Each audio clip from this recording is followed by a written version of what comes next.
normal, tu veux quand même assister à la fin de cet exercice 3 de géométrie dans l'espace du bac spécialité maths d'Amérique du Nord du 21 mai 2025. Donc dans cette dernière vidéo, nous allons traiter de l'affirmation 4. Donc là, on te dit la distance BH est égale à racine de 10 sur 2. Donc là, je te rappelle que le point H t'a été donné dans l'énoncé comme étant le projeté orthogonal du point B sur le plan P d'équation x plus 3z moins 7 égale 0. Donc pour pouvoir déterminer la distance BH, il faut qu'on ait les coordonnées du point B et les coordonnées du point H. Les coordonnées du point B te sont données dans l'énoncé, donc il nous faut maintenant déterminer les coordonnées du point H. Et la seule chose que tu sais sur le point H, c'est que c'est le projeté orthogonal du point B sur le plan P dont on te donne une équation cartésienne. Donc je t'ai mis à gauche en rouge la méthode. On doit déterminer les coordonnées de H. Donc H est le point d'intersection de la droite perpendiculaire au plan P passant par B et du plan P. Donc il faut d'abord déterminer une représentation paramétrique de la droite. Donc, tu vois, je t'ai fait un petit schéma histoire de soutenir ta réflexion. Donc, on a notre plan P, notre point B, et H est le projeté orthogonal de B sur le plan P. Il nous faut donc déterminer une représentation paramétrique de la droite perpendiculaire au plan P passant par le point B. Donc ça, c'est très classique. À partir du moment où on te donne une équation cartésienne du plan P, tu as donc accès aux coordonnées d'un vecteur normal à ce plan P, et ce vecteur normal va être un vecteur directeur de la droite, puisque la droite est perpendiculaire au plan. Et on a vu à la toute première vidéo que quand tu connais les coordonnées d'un vecteur directeur d'une droite et les coordonnées d'un point de la droite, tu peux établir une représentation paramétrique de la droite.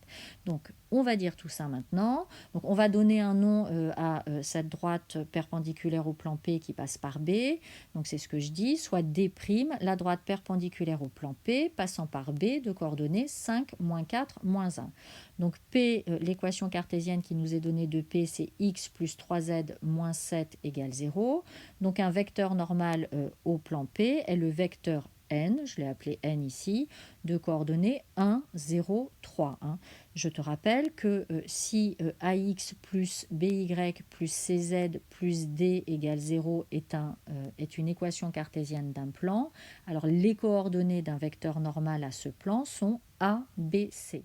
Donc là, si on regarde les coefficients de x, y, z dans l'équation cartésienne du plan P qui nous est donnée, on a 1x, 0y et 3z.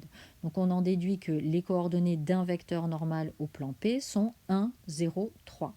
Donc ce vecteur n est un vecteur directeur de la droite D'. Donc maintenant, on reprend la rédaction qu'on a revue à la première vidéo au moment où on a traité de l'affirmation 1. Donc une représentation paramétrique de la droite D' passant par B de coordonnées 5, moins 4, moins 1 et admettant n de coordonnées 1, 0, 3 pour vecteur directeur est, donc je te rappelle, tu mets x, y, z égale, égale, égale. Ensuite, tu mets les coordonnées du point que tu utilises pour ta droite. Et ensuite, tu utilises un paramètre. Donc là, je l'ai appelé le paramètre S parce que dans l'exercice, dans les autres affirmations, on a déjà utilisé T et T'. Et donc, en coefficient de S, tu mets les coordonnées du vecteur directeur que tu utilises pour ta droite D'. Donc là, on a 1, 0, 3 comme coordonnées pour le vecteur directeur qu'on a choisi.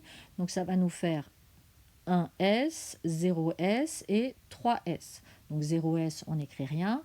Et donc on se retrouve avec x égale 5 plus s, y égale moins 4 et z égale moins 1 plus 3s. Donc maintenant que l'on a établi une représentation paramétrique de la droite D', comme on connaît une équation cartésienne du plan P, on va pouvoir déterminer les coordonnées du point H, qui est le point d'intersection de la droite D' et du plan P.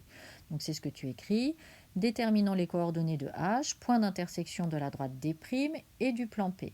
Donc tu écris les coordonnées de H, vérifie le système suivant, tu remets les trois équations de la représentation paramétrique de la droite D' qu'on a établie juste au-dessus, ainsi que l'équation cartésienne du plan P qui t'a été donnée dans l'énoncé. Donc, on sait que x est égal à 5 plus s, donc le x qui est ici dans l'équation cartésienne du plan, on va le remplacer par 5 plus s. On sait de même que z est égal à moins 1 plus 3s, donc le z qui est ici dans l'équation cartésienne, on va le remplacer par moins 1 plus 3s. Ça nous permettra d'avoir une équation où il n'y a qu'une seule inconnue, à savoir le paramètre s. On va donc trouver la valeur du paramètre s, et une fois qu'on aura établi la valeur du paramètre s, eh bien on pourra calculer l'abscisse du point H en faisant 5 plus s, avec la valeur qu'on aura trouvée pour s, y est égal à moins 4 de toute façon, et on pourra calculer z en faisant moins 1 plus 3 fois la valeur de s que l'on aura trouvée. Donc tu dis, on résout l'équation grand E, 5 plus s, donc ça c'est notre x dans l'équation cartésienne qui a été remplacée par 5 plus s, plus 3 fois z, c'est-à-dire 3 fois moins 1 plus 3s, moins 7 égale 0. Donc ensuite tu dis E équivaut à, donc on développe, ça fait 5 plus s moins 3 plus 9s moins 7 égale 0. On a 10s égale 5 et s qui est égal à 1,5. Donc maintenant on reprend les équations qu'on avait dans notre représentation paramétrique de droite et on remplace s par sa valeur 1,5.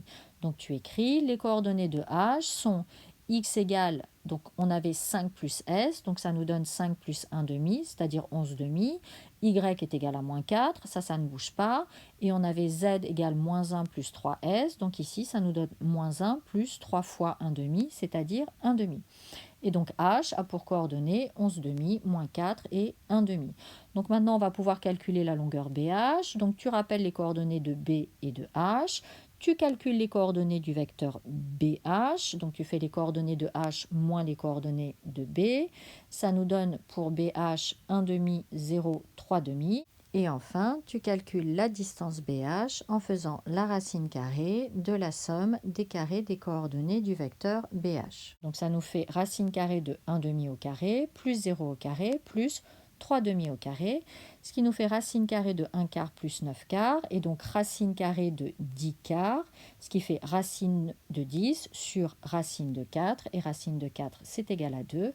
Donc on a racine de 10 sur 2, et l'affirmation 4 est vraie. Voilà pour cet exercice 3. On se retrouve dans une prochaine vidéo pour un autre exercice de ce bac.